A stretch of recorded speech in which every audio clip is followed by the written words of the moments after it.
Any questions for me before we start anything? Questions for me? I bet. I bet.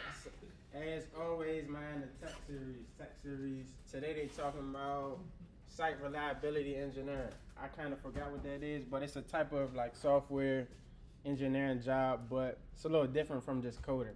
I think it's really just like making websites more reliable and being like on call. It's that type of job. So if you're interested in that, make sure you're there. And it's extra credit, as always. So I'll be in 205 and I'll have it on the projector if you want to be there. If not, I'll see your name when you join. So it's up to you.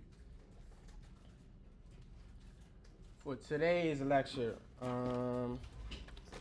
talking about loops, more loops, but today's lecture is on for loops. For loops are essentially like the same thing as your counter while loops. So remember, with while loops, we have ones that are kind of like almost infinite. We only stop them when some condition is reached. And then we have the counter ones that only run for a finite period of time.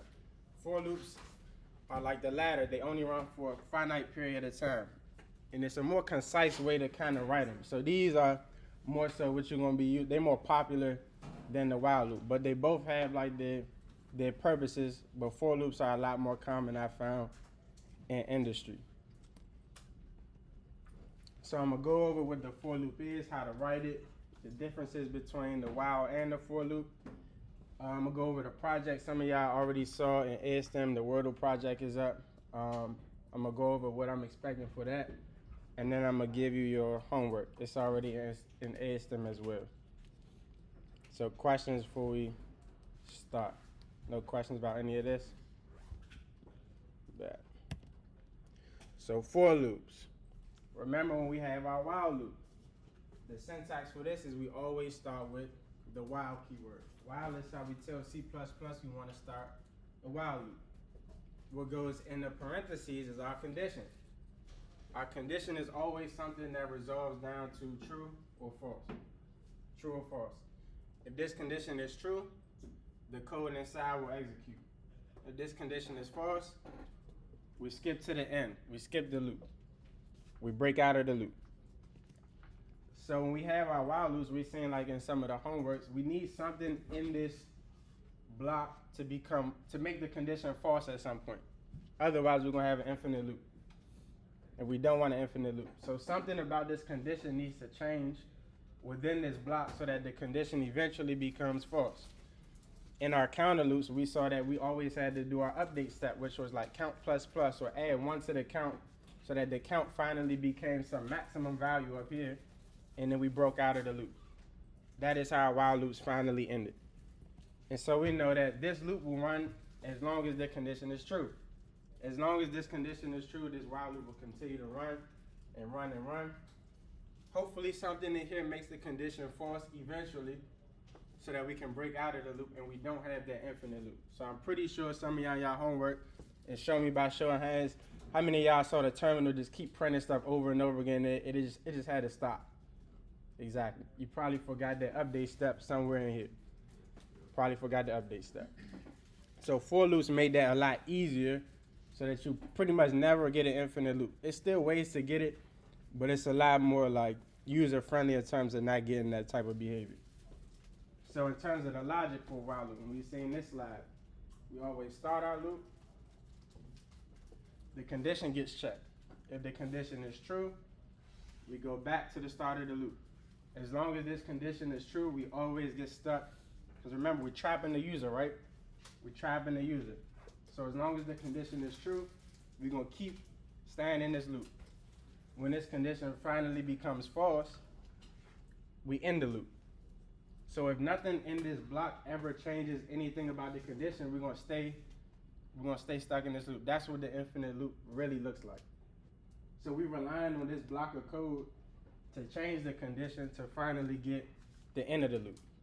So remember, in the block of code, that's when we were doing our update step. That is the primary way that we get our loop to break out with the counter loops using a while. So let's see on my next. So going back, something in here again has to change to make this condition false. So I think in a lot of the homeworks we saw like while the count is less than 10 or while count is greater than something, we have to update the count so it eventually gets to some maximum point and then the loop breaks out.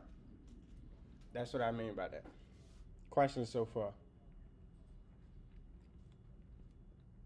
Cool. So what are the point of for loops? The point of the for loop is, like I said, to run some code a specific or finite amount of times. So we saw that with the while loops in a way, but the for loop, the sole purpose of it is to run code a specific amount of times, whether it's 5 times, 10 times, 100 times. That is what the for loop is for. So you might be thinking, why can't we just keep using the while loop? Anybody thinking that? Why do we need this new loop when we could just use the while loop? The whole point of this is, really it's just a style thing. It looks a lot better and is more concise. So technically we could use the while loop, but the for loop, I created it specifically, well, I didn't create it, but it's specifically for, basically making it look a lot better and it's more concise. You still have your ICU components, but they all go in one line. So your loop won't even compile it unless you have all of those components in one line. You can't forget one. With your counter, with the counter loop, you can forget to update, you can forget this step, and it'll still run. It'll just cause like some logical error. But with your for loop, you need all of those components or it won't even compile.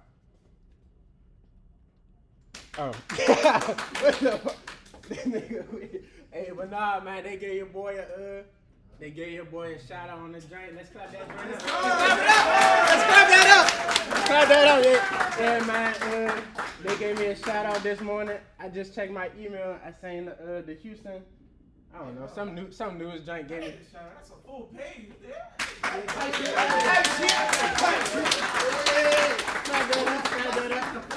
So yeah.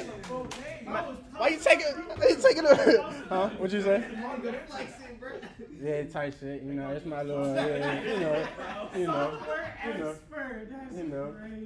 But yeah, they gave your boy a shout out this morning. I seen it. I seen a little email. So yeah, appreciate y'all for making this experience. You know, want to remember. So just wanted to put that in there. Tight shit. You lucky, bro. Not there. He would so yeah, we about to go into the syntax of the for loop, man. So remind me of the 3 steps. That we have for the while loop.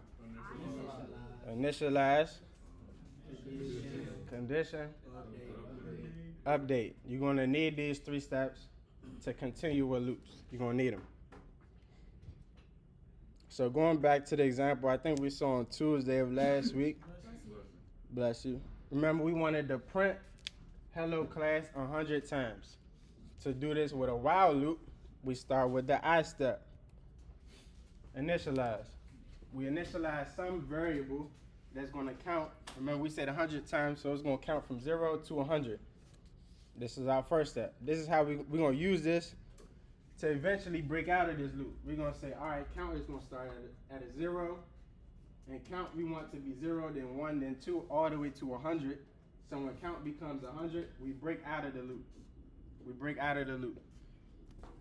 So we're always going to have our instruction or something that goes inside the loop, whether it's during the C out or during the C in. Something that's going to vary from program to program. This isn't so important when I'm talking about like the ICU model. But we know our last step to actually get count from 0 to 1 to 2 is what? What's the last step? Update. And what does that look like? Plus. So it's like 3 ways I could do it, but for simplicity, from what we've seen in our like previous lectures, I chose to do it this way. So count equals count plus 1. So if count was 0, I would add the 1 to count. It would become 1. Then I'm assigning that 1 back over to count. So in the next iteration of the loop, count is now 1. It's gonna do that again, and it's gonna become 2. Huh? Yeah, I'm about to show that. So remember, this is how we were using our counter loops. So with a while loop, we can still have like this type of behavior, but it's not so ideal, right? Let's say I forget to do my update step. I now have an infinite loop. Let's say I write my condition wrong. Now my loop probably is gonna be an infinite loop. Like, it's just so many ways to get tripped up. So I'm gonna show you how to rewrite this more simply using a for loop. I believe it's a little more intuitive, but just to point out the steps, we know that this was our initialize, this was our condition, and lastly was our update. So initialize, condition, and update. The reason I keep reiterating that is because you're gonna need it for every single loop that you write. Every single loop that you write.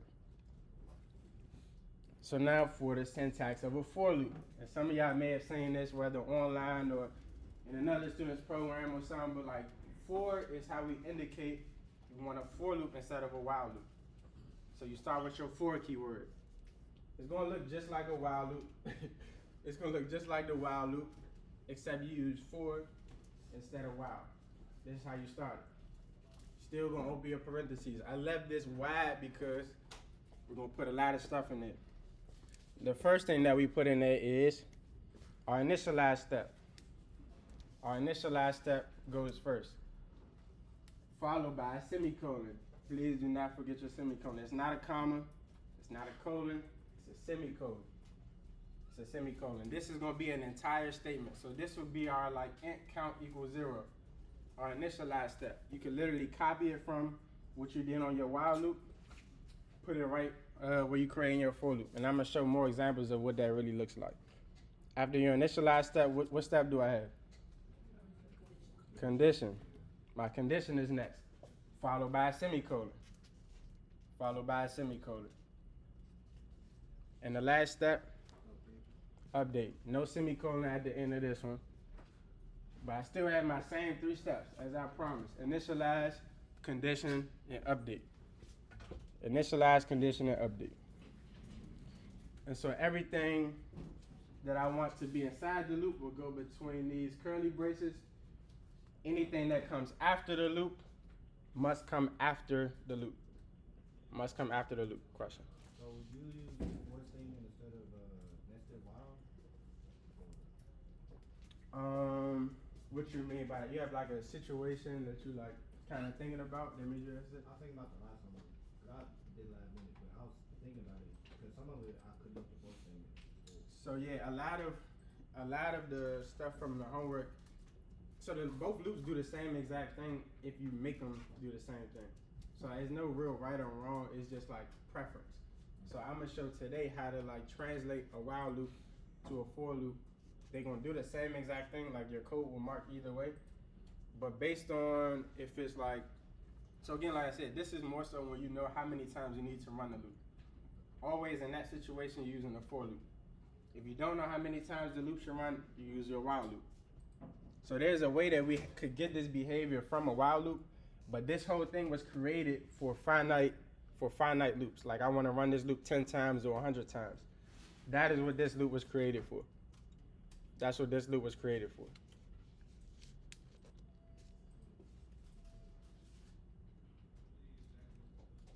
So now I'm gonna have y'all help me convert this while loop over to a for loop. I'm gonna convert this while loop over to a for loop.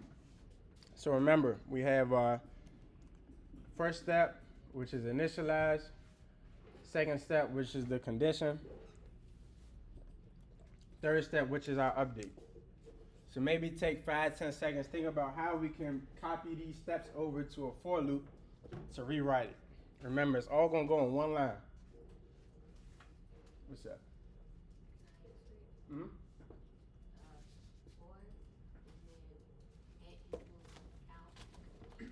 Let me see if I can like write that out. You wanna write it? Come on up.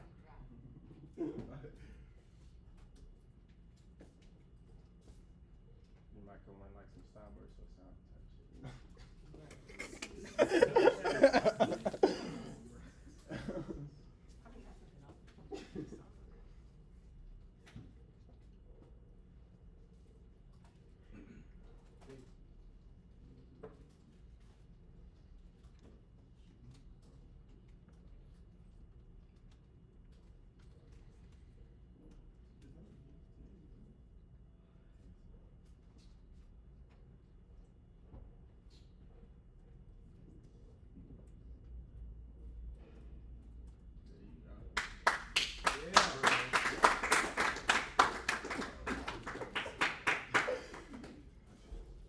yeah, exactly. All we did was copy these exact lines of code over to the for loop. That's all we did. So we took the first step, which is our initialize. We literally copy and pasted it right over, and we brought the semicolon with us. For the condition step, we literally just copy and pasted it right over. But we had to add our semicolon. Don't forget that semicolon. And lastly, for the update step, we brought that one right over too. So you're literally just copying what's in your while loop already right over into your for loop. Any questions on this? Yeah, what if it's a situation where what you want to add or subtract to the count is another one, so you can't use count plus plus. Does that make sense? You saying like if you want to add 2 to the count or 3 to the count? You tell me, how would I do that? I'm asking. Nah, I mean you did the homework, so you know how to do it right here, right? Yeah. So it wouldn't change. Like I said, you literally just copying it right over. It would never be a difference in how you would update here versus how you would update there. It's literally just a different way of writing it. No, what I mean is like the way there's a shorthand to plus one, you can just say count plus plus. Uh-huh. So if it's a plus two plus three, is the short conversion? Oh, so I mean, my bad. I thought you was asking something else. So if I wanted to do like, let's say I wanted to add 15 to the count, right? I have a few ways to do that. I could do count equals count plus 15. This takes the current value of count, adds 15 to it, and then assigns it back over. Or I could do count plus equals 15. And in these cases, 15 could be any real number, any integer number. It could be 1,000, it could be 1,000,000. But if I said count is going to be an integer, I can't add a double to it. So normally when you increment it, it's going to be either like 1, 2, or some solid number. Can I answer that? Any other questions on what we have right now? Cool. So now the only caveat to using a for loop, and this is more so a style thing, is that we don't typically name our like initializer counter thing. We don't really name it count in the real world. Bless you. If you ever looked up some code like online to see like how did so and so do this, normally you're gonna see I. I is what we call our counter. This is a academia thing. This is an industry thing. It's always called I. I stands for a lot of different things for a lot of different developers, but I know it to stand for index. It stands for index. So when I do my initializing step, I'm gonna say int I equals 0. Instead of count, I'm gonna use I. When I wanna write my condition, I'm gonna use I. When I wanna write the update step, I'm gonna use I again. This is how we write our for loops. This is the standard for what you're gonna see from for loops. For loops always has a counter of I. Questions on that piece? I don't know if it'd be better to use it for like all loops or just for loops. So once you realize that like this is the standard for for loops, you tend to like carry that with you to all the other loops, because like people get so used to seeing I, and when they see I, they already know it belongs to some loop. So like even if I was writing a while loop, let's say back here, if this was me, I would have done int I equals 0. I would have wrote it just like I know it to be written in a for loop, because it's just like consistent.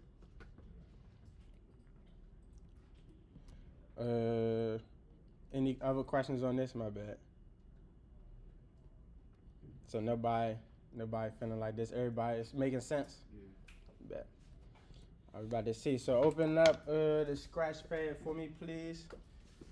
We about to do some code along exercises. See where we at. If you don't have your laptop, or nah, y'all all got the desktops, never mind.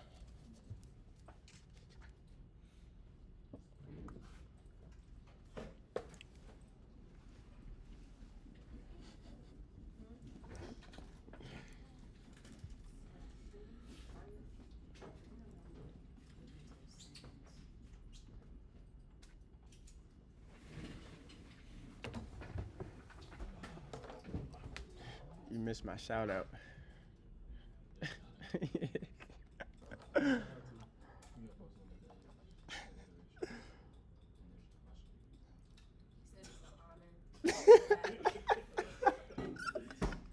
I knew you was gonna be laughing. I'm like, bro, I missed the best part. But now everybody got it open. Can I get a show of thumbs? Who got it open? I bet. So looking at this, so I put together 3 challenges: challenge 0, challenge 1, and challenge 2. Question 0, we writing the for loop from scratch. We writing the for loop from scratch to solve this prompt. It says, print all odd numbers from 1 to 23, with 23 included. So how would I start writing that loop? And I equals 1. Everybody agree with that? Why we didn't start our for loop? Wait, say that again? Why we didn't start our for loop? Remember, with a for loop, yeah, it all goes in one line. So anytime you're writing a for loop, you literally just starting with 4. You're starting with 4. So what do I need to change? Help me, guide me. Delete that.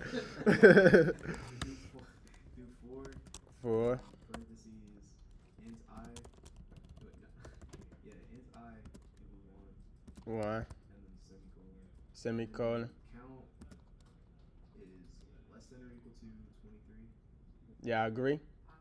I Oh, I less than or equal to equal to. 23. Why is it less than or equal to? Because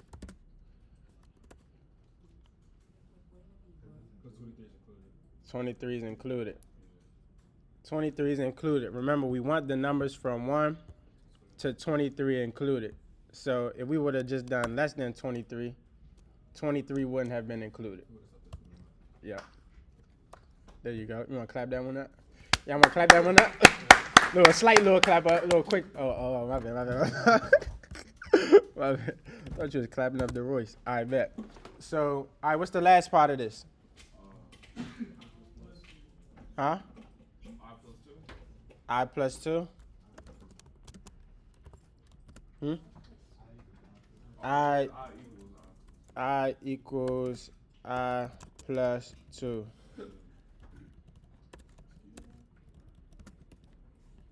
We confident with this one? You sure? Anybody think anything other than this? Like, nah, Brody, that's not it. I plus plus. Either one could work. It depends on what y'all agree on the next step in here to be. This what goes in here will really determine what should go here necessarily. So, yeah, both of them could work though. It really depends. It really depends. So let's say we want to keep what bro said. I equals I plus 2. So in this case, we incrementing starting from 1. So I is gonna go 1, 3, 5, 7, 9, all the way to 23, and then stop. And so in here, what do we want to do? What does the prompt say we want to do? Print. So how I do that? Forgot.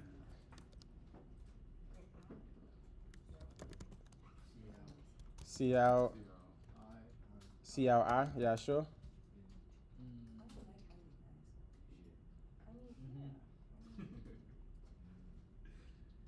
Yeah. Just do it. Just try it. Yeah. Nah, I want y'all to know. I want y'all to know. All right, let's assume we want the new line. So I will do this. All right. So what should this? If we walk through it, right? And you don't want to keep relying on compiling your code. You want to be able to walk through it and explain it to somebody, right? So I is starting at 1. I is starting at 1. This doesn't so much matter right now because I is 1, so we're not concerned about the 23 yet. And then we saying every time we finish with this part of the loop, whatever's in the body, we're going to increment it by 2. So right here, I is what value the first time I use it? 1. So we're printing 1. Yep. We're going to go back to a new iteration. Now I is what? No, we incremented it by 2, so it's 3. It's 3, so we print in 3. New iteration, 5, 7, 9, all the way to 23. Then the loop will stop. The loop will stop. Let's see if that really works. Alright, bet. So that one worked. Yeah. Clap that. Come on, man.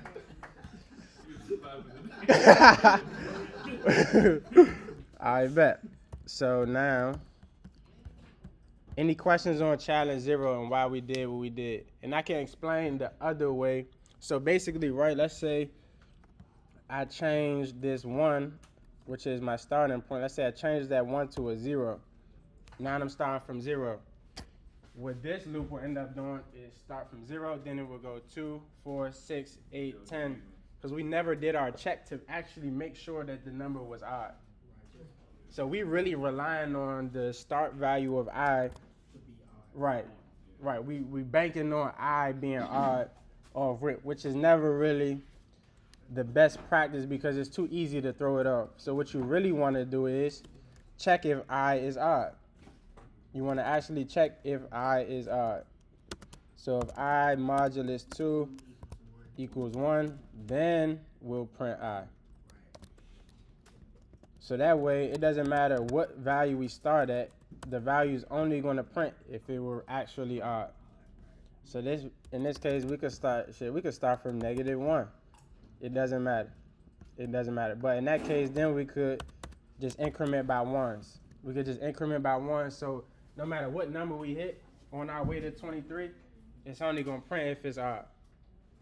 So let's proof test that.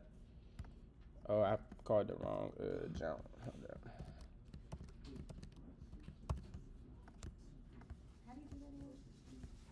Which piece? Like comment a whole thing out? On my computer, I hold command and tap the question mark. I think on Windows is hold control. So now, what happened in this case is, so it printed out what we wanted, but it did that because I started at -1. It checked if -1 modulus 2 was 1, and it's not. And so it didn't print anything. And it's going to go from -1 to 0 to 1 to 2 because we're incrementing by 1 every time. So really, our conditional right here is what's saving us. And this is what we really want. We want to specify the condition. Like if we would have just started from 1 and jumped 2 spaces every time, like technically that works, but it's not safe. It's not the safest way to implement that. Questions on why I did it this way instead? Yeah. So we technically could have started from 1. I'm gonna leave it as starting from 1 simply because I said from 1 to 23. So just for consistency, I'm gonna go 1 to 23. So this next one, so if I mark this, I think, let me see. I think I ain't call it, but I want to convert this while loop to a for loop. So y'all should see on y'all scratch pad, y'all already have, never mind. I already have this while loop. I want to convert this whole thing to a for loop. So let me see if, I want to see if that's what was messing me up. All right.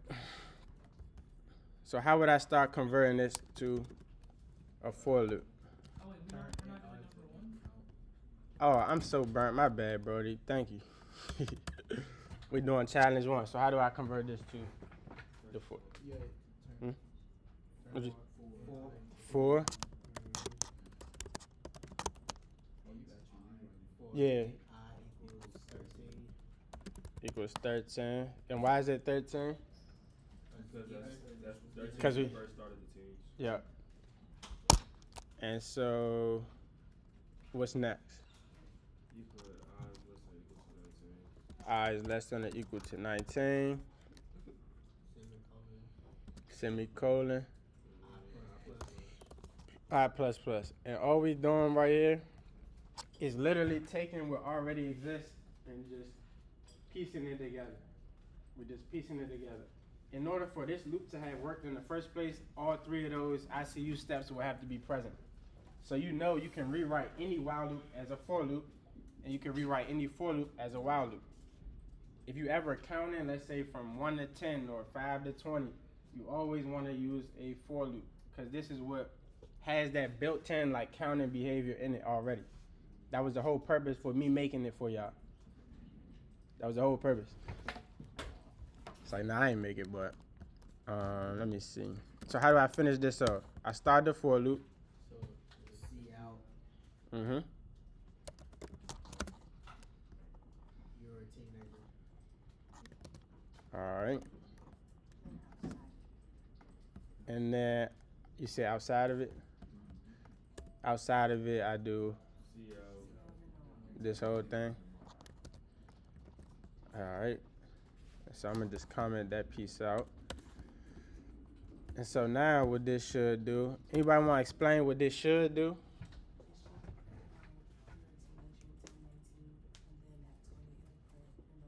Exactly. Exactly. It should print you are a teenager while I is anywhere in the range of 13 to 19. And once it gets to 20, it prints you're no longer a teenager. Let's see if that really works or if I'm bluffing.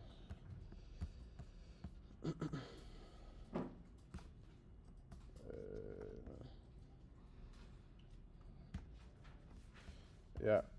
So it printed out you are a teenager all the way from 13 to 19. Then it printed you're no longer a teenager. So let's say for this last challenge, how much time we got? For this last challenge, I want to rewrite this other while loop as a for loop. This one is a nested while loop. So even though we haven't done nested for loops yet, let's think about the placement of how this for loop exists, and just try to don't get lost in translation from the while to the for. Keep the indentation and the way that it's organized the exact same. All you replacing is the while stuff with the for stuff. So walk me through that. For, yep, you always, with a for loop, you always gonna start with for. Everything you need is gonna be inside of those parentheses. There's no prior setup, pre-setup, post-setup. It's just the for loop itself.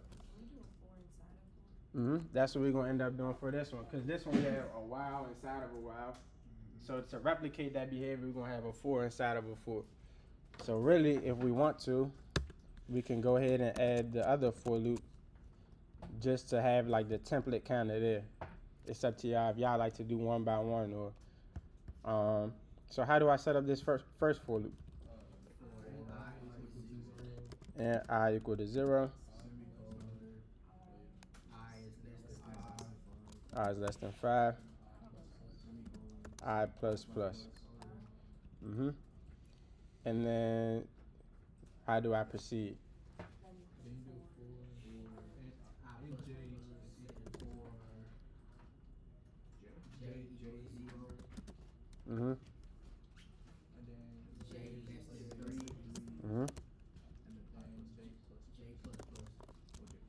So why don't we use I in the second loop?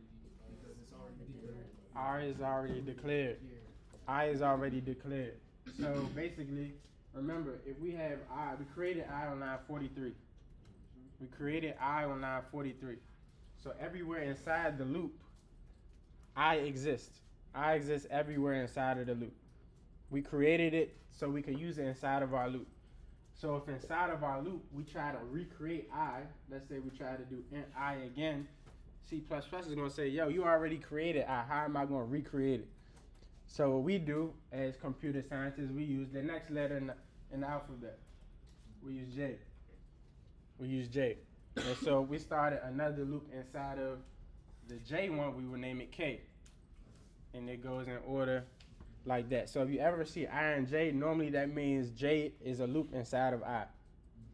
J is a loop inside of I. So when you start nesting for loops, you got to be mindful of the variable that you created for them. Is J also industry standard? It is, yeah. So does it just follow after J or after I, or does it just keep on going? So good question. I think I've seen IJK, and then if you ever, you don't normally. This is super bad, like in terms of how fast a program is gonna run. If you have a loop inside of a loop, that's normally like undesired. It's gonna make a program run super slow. So if you put a loop inside of a loop inside of a loop, that's even worse. So that's already your IJK. So if you put a fourth loop inside of that, that's just like terrible. That's just already terrible. So we don't even really think of that as like a possibility for real. Why would you put a loop inside of a loop? So going back to your homework with the clock, right? For every hour you had a set of minutes, and you don't want to move to the next hour till you did all the minutes. When you replicating that type of behavior, you will have a nested loop. Because for every one thing, you have 10 things to do. I'm confused about that. Which part? What is the plus for? So what does plus plus mean? Just adding new stuff. I plus plus, J plus. Just add one. Just adding one. To the variable. Because remember, this is our update step. So let me go back to like so going back to this piece, right? Just like we had initialize our condition and update, we just copying the same exact thing over, we just writing it all in one line. So in this case, I said I wanted to run a loop 100 times. So I'm gonna start my counter from 0, and I'm gonna make count go from 0 to 1 to 2 to 3. But in order to make it do that, I have to add 1 to the counter every time. This is how I would tell C++ to add 1 to the counter every time. So without this step, the count would just stay at 0. It would never go to 1 and eventually become 100. So I need that update step in order to like increment the counter to make it finally finish the loop at some point.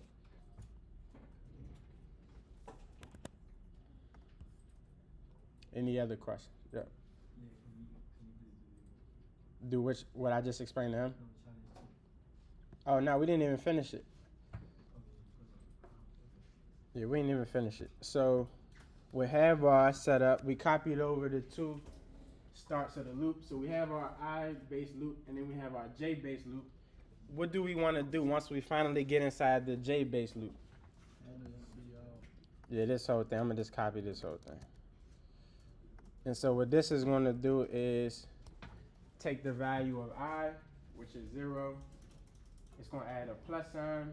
It's going to add the value of J, which starts at 0. And then it's going to add them together, and it's going to put an equal sign. So basically, this is just an addition table. It's just an addition table. So I'm going to comment out what the while loop has.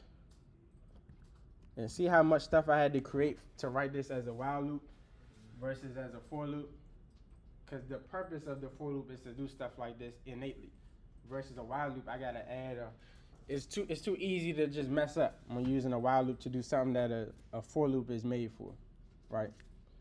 So let's see if this actually does what we want it to do. And it does. So now, like I said, I and J, this column is your I. I is the first loop. J is the second loop. For every like 3 values, so we use I 3 times, right? For every I, we have a J. J is incremented every time we use I. So we start with 0, we have 0 and 0, then 0 and 1, then 0 and 2. It's not until we max out J does J reset and we go to the next I.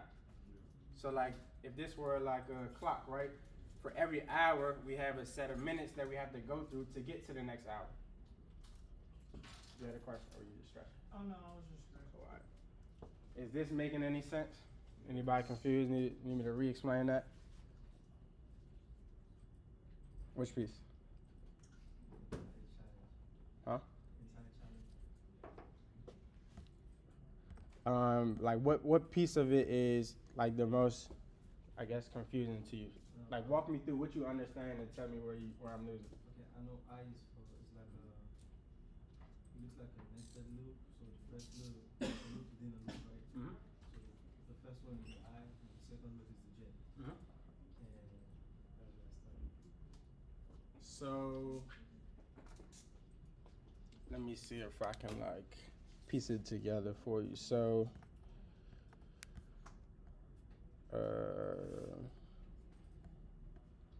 so in here we start in 43. We start in a loop. Let me just delete what's inside so we can just go piece by piece. So this just creates a loop, right? All this does is create a loop. It creates a loop, and I can have any value from 0 to 5. Once I becomes 5, this loop stops. So this I can only have a value from 0 to 5, but once it becomes 5, the loop stops. Every time we run this loop, I is going to increment by 1, only 1, because we did plus plus, not plus equals some other number. So every time I is going from 0 to 1 to 2 to 3 to 4 to 5. That's the behavior we're setting for that loop. Inside of it, we're saying, okay, so let's start I'm gonna erase this. Let's start I at 0. Let's start I at 0. And then inside of that, we starting a sub loop or a nested loop or inner loop that's gonna use the value of J. It's gonna use the value of J. And we're gonna start that from 0 as well. Once we finally get a value for J inside of that, and J can go anywhere, let's see, 0, less than 5, and then less than 3. Inside of both of those, I'm saying,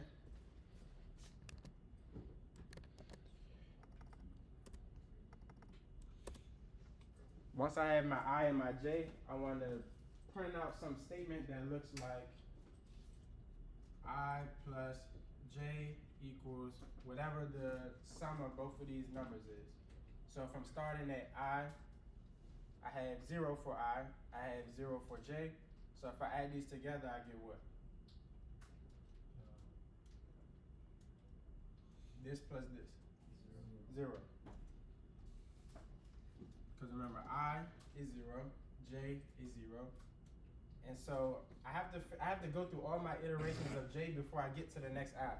So now I move my J to being 1. My J becomes 1 because I did J plus plus.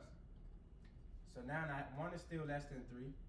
So now I'm gonna do I plus J. That gives me what? 1. Now I increment J again. This is the J part is only going to stop once J reaches 3. Then we're going to bump up I and do that same process all over again. So now J is still less than 3. So I'm going to do this plus this, which gives me what? 2. It's going to give me that 2. After I print that out, I'm incrementing J. So now J becomes 3. Well, now we know that this loop is going to break out because 3 is not less than 3. 3 is 3. So now we like, all right, now I gets bumped up to 1 because we did I plus plus. So now I is 1, and we're going to do this whole thing while I is less than 5. But in order for this to get to 2 and then 3, we got to go back to 0. Yep. So for every value of I, we have to go through 3 iterations of the J. That's how that works. That make more sense? If it don't, I'm gonna keep explaining it. I'm not gonna let you, you know what I'm saying, just not understand it. Hmm?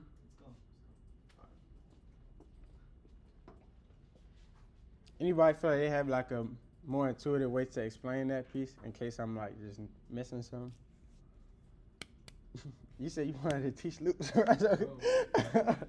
You wanted to teach it. Maybe that would be like. All right. If we have time, that maybe I can have you explain it then. All right, bet. Huh? What? Hey, how you coming out a whole block again? Control question. Yeah. Oh, okay. Yeah, there you go. So, yo. If you're doing the same thing, now you want the user in there. Mm-hmm. So you put that in the for loop.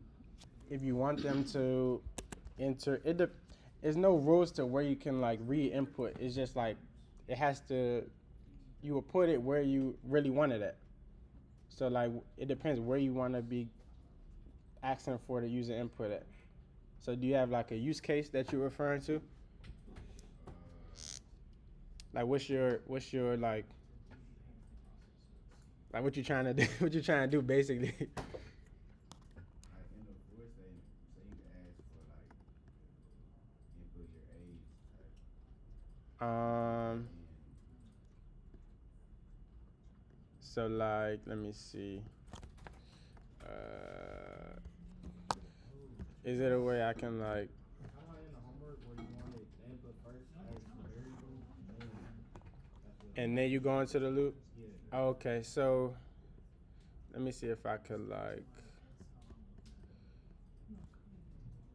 That maybe I shouldn't have did that. Maybe I shouldn't have did that.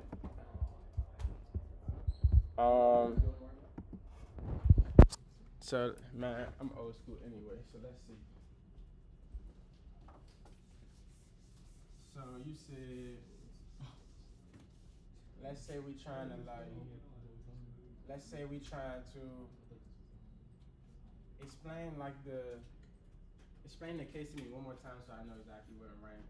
It sounds like y'all had it. You asking the user that input that age, if they under that age, yeah, like keep going back to that. Until they get to a certain age. Okay. So basically, that is a little like. So they entering you said the user enters. Oh, I think I know what you're talking about. All right, go on. User enters an age, and then we keep like adding to it until they get to a certain age. All right. So the first step, what I would do is prompt the user for the age, right? So I would do like an age. And then I would do a cout and say like enter your age.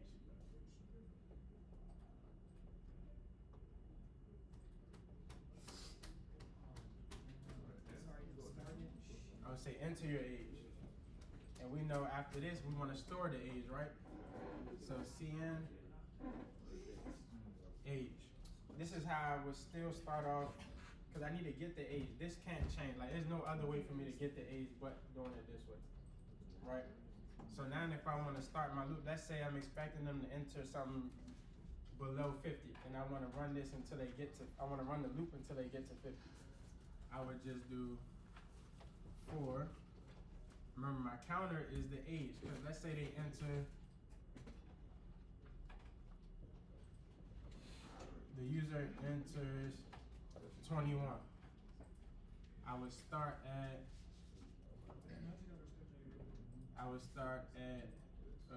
age.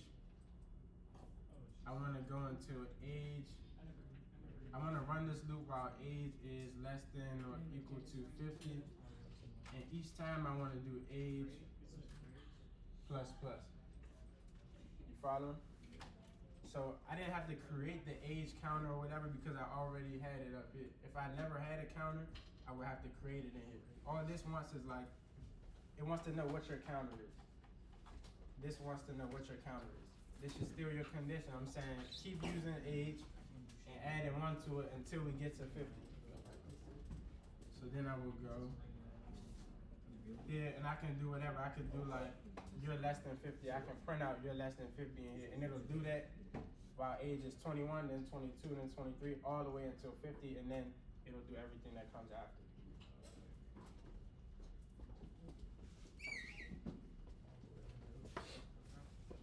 It look like we back up.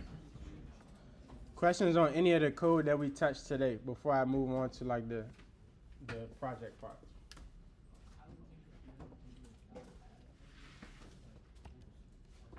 All right, so I forgot I had these. So help me with this. I want to know how many times each of these loops is going to run. How many times we think this is going to run? Don't just guess. I want you to know for sure. How many times is this loop going to run? I heard 7, I heard 8. 6. Oh yeah, less than 6. Alright, 6. Wait, why is it 6? Because it starts at 2, so it's gonna be 3, 4, 5, 6, 7, 8. Yeah, 'cause it's less than Yeah, five. it is. So 2, 3, 4, 5, 6, 7, 8. That's 7. It's starting at 2. Yeah, it started. It's starting at 2. Oh, yeah, that counts. Starting at 2. And the last valid time for it to run is when I is 8.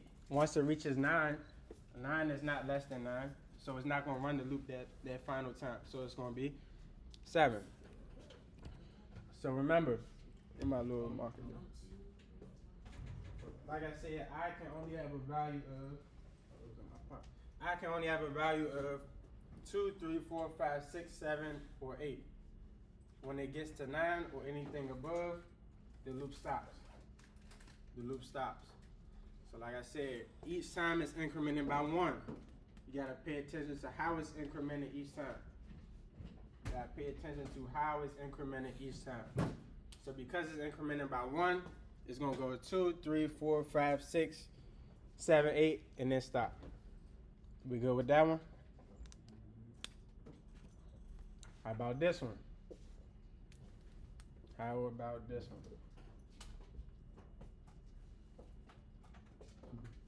22. Yes, sir. So it'll add 2 each time. So I is added 2 each time. Hmm? He says it wrong. So I is gonna start from 0. Let's walk through this one. Is this one more confusing? Nah. So this one we starting from. So if you just look at this piece, you would assume I is going from 0 to 45. I is going from 0 to 45. So instinctively, you might just blurt out 45, right? But you also got to pay attention to how is I incremented each time. It's not incremented by 1, so it's not going to run 45 times. I is incremented by 2, so it's going to run half of 45 times. Which is what? What's half of 45? 22. Integer division. You can't have a half of iteration. It has to be a whole. So it's going to run 22 times. 22 times. So does that mean if you're gonna do 45, you gotta run it twice? Can you run that back? That mean you gotta run it twice? Or Run what twice? to get a to do it 45? If I wanted to do this 45 times instead, what would I need to change? 2 to 1. Right. I would need to increment by 1s instead of 2s. I plus plus. Alright, how about this one? How about this one? Just once. You said just once? Who think it's once? Could it be infinite? It could be. Oh, yeah, that's infinite. It might, yeah. Infinite? Yeah, Infinity. Yeah, alright. Type shit. Let me see. So analyzing it, right? We telling I to start at 0. Oh no, we telling I we want to start at 1 and go until I reaches 0. My fault. So I is going from 100 to 0. That's what we want. So if you wanted it to go backwards, would you do minus minus? Exactly. Oh, okay. Exactly. So in this case, we telling I to go in ascending order. So 100, 101, 102. But our condition to stop the loop is when I finally reaches 0. So we going in. Oh, so it's never gonna run it and never hit 0. No, it's just gonna it's never gonna Right. stop. It's just never gonna stop. Right. It's because that condition is true. Right. It's true off rip. Right. Exactly. The condition will always be true. I is always going to be greater than 0 because we started it at 100 and we going to the moon with it. We never went down back to 0. We never went down back to 0. So this would be an infinite loop. So we'd have to make it a minus minus. Exactly. If you descending, you will use I minus minus instead of I plus plus. Questions on this one? Perfect. All right, now I'm gonna kind of breeze through this so I can do the project overview. But as we kind of saw the while loops from last week, like we can implement the for loop behavior with a while loop, but it's too many components that are scattered to remember. Right, the for loop has all of them in one line. and they still segmented by your ICE. A while loop is more so for conditions or situations where like we don't know how many times to run the loop, like a password guesser. Something that like doesn't have to have an end necessarily, and it definitely doesn't have a finite amount of times to be run. Versus your for loop, we know exactly how many times we want to run this loop. That is what your for loop is for. That's what your for loop is for. So I want y'all to help me with this one. These are my scenarios. My PM is asking me to code up something for each of these scenarios. I want to know whether I should use a while loop or a for loop. So my first scenario, I want to print out hello world 200 times. While loop or for? Four. Because it's a fixed amount of times. I want to do it 200 times. So I'm going to write a for loop. What about this next one? Wow. What about this next one? Anybody feel like it's 4? Cool. Wow. Why you think this one 4? Because you're gonna put out all the characters in a string, which means there's a set amount. Exactly. So you printed all the characters in the string. You know there's a fixed amount of characters in the string. So I'm not gonna always throw a number in there and tell you to do it X amount of times. Sometimes you gotta figure that piece out by yourself. You know that a string has a set amount of characters. The string is either length of 5 or 4 or 10. You have your stopping point. You derive your stopping point from the data that you're given. So this would be a for loop. And so what if I want to print out yes if there is a vowel in the string? That's gonna say wild. For loop or while loop? What make you say while loop? Shit, you might get to a word that ain't got no vowel in the string, and that's gonna stop. True, but how do you, okay, good point. It may be no vowel in the string, but how do you know, in order to determine if there's no vowel, you have to reach the end of it, right? Right. Which is pretty much just this case. We want to go through the entire string, character by character, until we reach the end. Then we could determine if there was a vowel or not a vowel. So it's still a for loop. We're going from point A to point B, and we know exactly how many times it's going to take us to get there. So some of these are like interview question concepts mixed into a scenario. So you want to know, like going into these interviews, when to use each type of loop. This is more open-ended. Like you don't know when that point is going to come versus these. It's like you can derive your stopping point from the data that you're given. That is kind of like the determining factor whether to use one or the other one. Questions on this?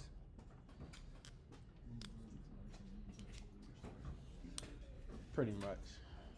Yeah. So for your project, did anybody see the project already go up on Instagram? All right, bet. Excuse me. So some of the, I guess, housekeeping rules for the project. If you want to, you can work with a partner. It's up to you. You want to? Come on, you can work with a partner if you want to. It's up to you. You don't have to, but you can. And there's a partner document you'll fill out whether you're working with a partner or not. You need to fill it out and let me know if you're working with a partner or not. Second step is you must go through all the steps that I'm going to show in the next slide in order. So before you start coding on anything, you're going to write a document, explain how you're going to implement this project.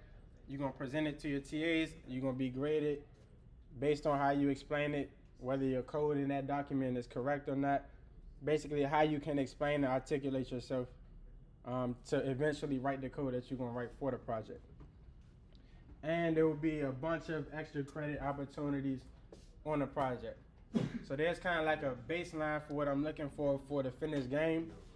And then you can add on whatever you want to the game to get extra credit. It's up to you. You can be creative. Doesn't matter to me. So to walk you through those steps, like I said, the first step is your partner form. That's already in AirStem. There's a little, let me actually just show it. Where is Word? All right, so the project doc is here, and you have your partner doc right here. So your partner doc is what you're going to fill out first. But I think this requires you to have a starter doc. All right, boom. So maybe the starter doc should be the first thing y'all do, which is here. So you go to Word on AirStem, click the first little slide in here. You're gonna create a copy of this starter doc. The reason why this is kind of like the first step is because you need the link.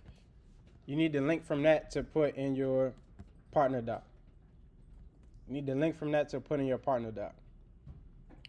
After you create the starter doc, and what that really just looks like is this.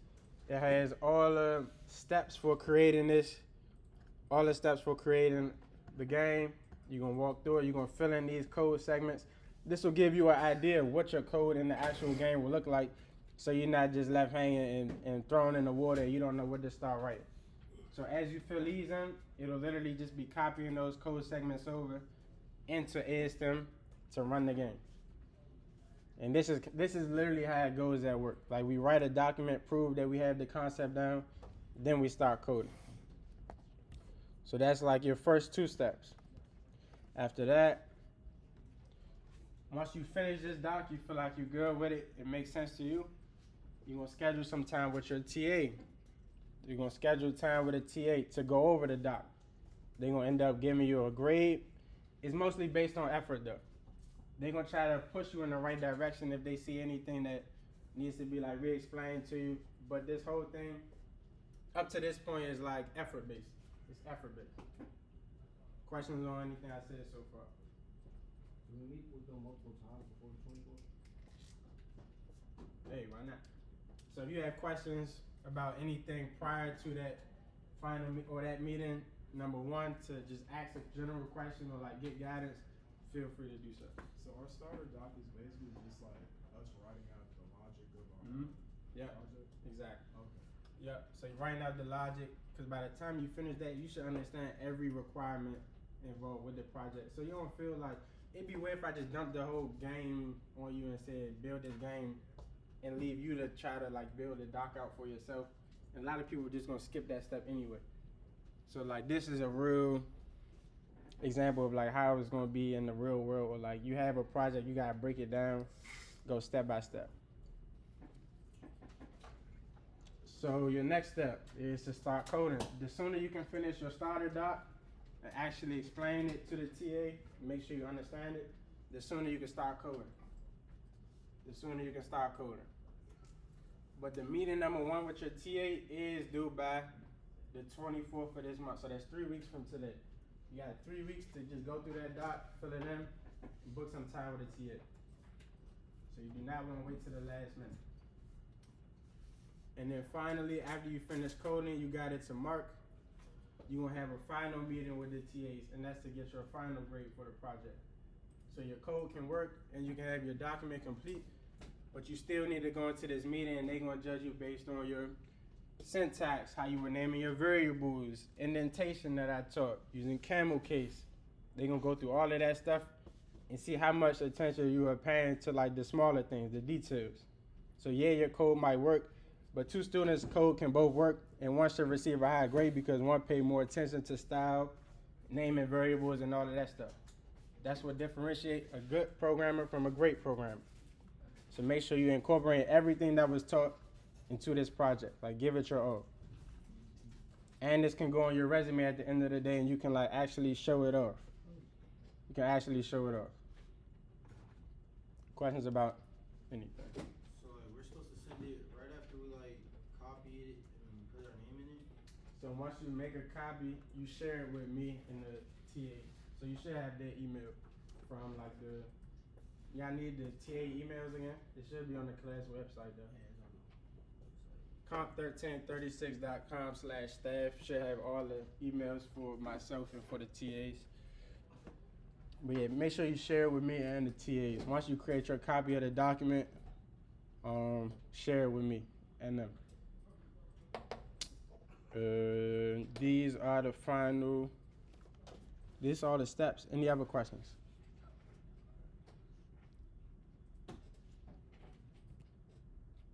I already did like a walkthrough of it, but I can like, so yeah, this is where you're gonna start writing your code. It's gonna say Wordle game, and it's gonna end up marking as green, just like the homework in labs. Once it's actually complete, it's gonna mark successfully, And inside the documents and inside the description, you should have the instructions and like an example of sample output. So this is an example of how the game will look when you run it. It'll show all the letters from the guess, and it'll show whether those letters were correctly guessed but in the wrong spot, or just not existing in the word at all. So it's like a bootleg Wordle for it. It's not the full game, but as far as you want to take it, you'll get more and more points. Like it doesn't. Once you complete this part, there's a bonus section where you can like take it as far as you want to take it. It's up to you, and you will get extra points for it. Outside of that, I'll just leave this homework up here. So the homework for this week is on for loops, obviously. I try not to put too many problems because the midterm is like next week. I haven't fully decided if I'm gonna get one. If I do, it'll probably be like just a compilation of the quizzes, and maybe some online coding stuff. I haven't decided, but I'm trying to keep this week light and next week kind of light. Be mindful of midterm. So Lab 5 is still due on October 10th. Only 4% of the class completed it so far. That's like one or two students. So if you need help, please come to me. I plan to do like a walkthrough of it tomorrow anyway to try to increase that number because I don't want to keep extending assignments. Yeah, I'd be like, Brody don't really have no real deadlines. So yeah, you want to start your project doc. You want to start your project doc. Any questions about anything?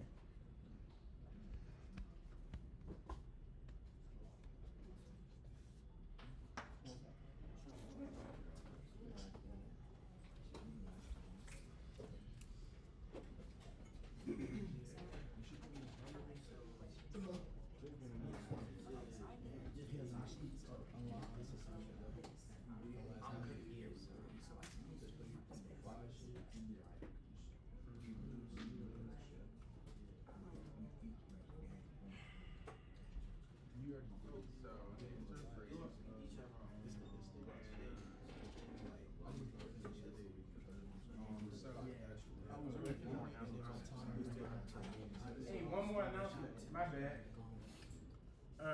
Whoever didn't come to the application party for the internship last night, please apply to Google. If you need your resume review, just come to me. If you got transcript questions, just come to me. But I want y'all all to apply if that's a place where you want to work. So, I mean, y'all in the Google class, so I recommend you applying to Google. Last night there was some doc or some page you had open that had a whole bunch of like things you could apply for. How do you access that? So, and if you go in ASM and you go down to like more resources, I put up a thing called career stuff. It has my old resumes. It has a resume template that you can make a copy of. It has a whole repository, 100 applications you can submit to. It has everything there. So in ASM, scroll down to more resources. Oh, Career okay, stuff. bet. Actual template that we can keep. Yeah, it's a template resume that you can make a copy of and just add your stuff on it. You should probably pull it up. I see, I saw it. Oh, yeah, it's yours.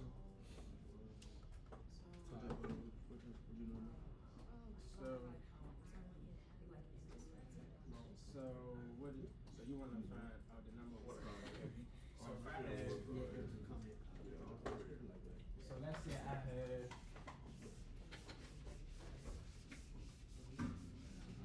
let's say I have a phrase, right?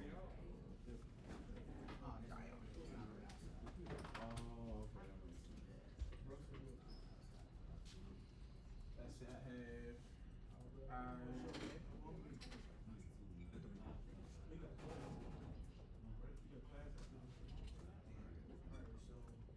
let's say I have this phrase, right?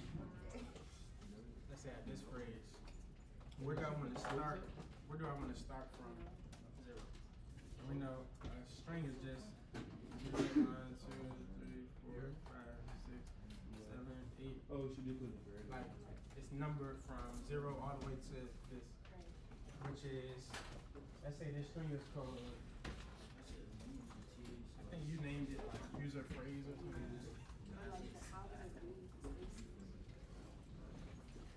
I mean, you would just check if the current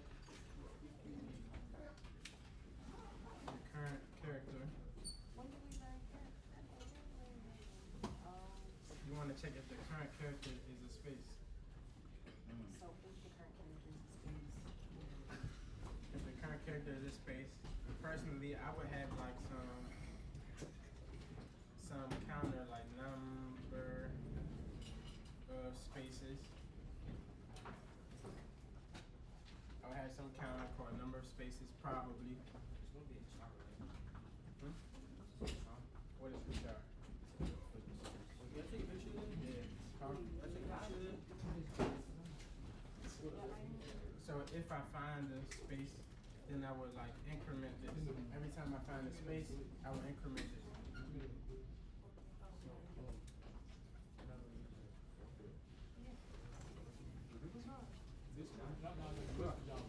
You should be telling me.